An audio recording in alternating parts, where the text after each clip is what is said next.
இந்த Akashic records எதுக்கு உதவுது? உண்மையிலேயே நமக்கு என்ன தேவை அப்படின்னா, நம்மளோட பழைய நினைவுகளை எரேஸ் பண்ணிக்கிட்டே வரும்.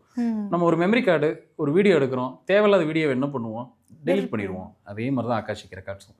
இது என்ன செய்யும் அப்படின்னா, ஒரு கட்டத்து மேலே பழைய ரெக்கார்ட்ஸை டெலீட் பண்ணிட்டு வர நம்ம ரெஃப்ரெஷிங்காக ஃபீல் பண்ண ஆரம்பிப்போம்.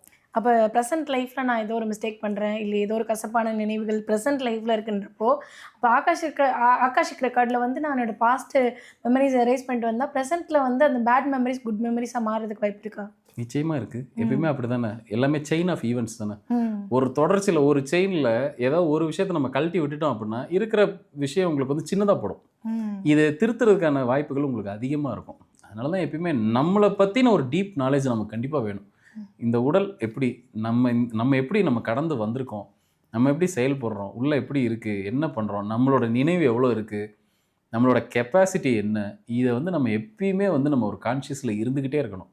இது உண்மையிலே யார் வந்து ரொம்ப தெரிஞ்சுக்கிறாங்களோ நிச்சயமாக அவங்களுக்கு ப்ரெசன்ட் லைஃப்பில் வந்து தப்பு வந்து குறைஞ்சிக்கிட்டே வரும், தவறுகள் குறைஞ்சிக்கிட்டே வரும். ஃப்யூச்சர் லைஃப் இன்னும் பெட்டராக இருக்கும். ஏன்னா பாஸ்டையும் ப்ரெசென்ட்டையும் எப்பயுமே கரெக்ஷன் பண்ணியாச்சுன்னா ஃப்யூச்சர் நிச்சயமாக நல்லா தான் இருக்க போகுது. உங்களுக்கு தெரியும் எதை தொடணும் எதை தொடக்கூடாதுன்னு. நீங்கள் பண்ணுற அவ்வளோ ஈவெண்ட்டுக்கும் அதுக்கு முன்னாடி ஒரு ஈவெண்ட் வந்து கனெக்ட் ஆகிருக்குங்கிறது புரிஞ்சுக்கிங்க. சில பேர் லாட்ரி டிக்கெட் வாங்குறதே ஒரு குறிக்கோளாக வச்சுருப்பாங்க லைஃப்பில். நம்ம நாட்டில் அஃப்கோர்ஸ் இங்கே தமிழ்நாட்டில் கிடையாது, பட் பக்கத்தில் அண்டை மாநிலத்திலலாம் இருக்குது.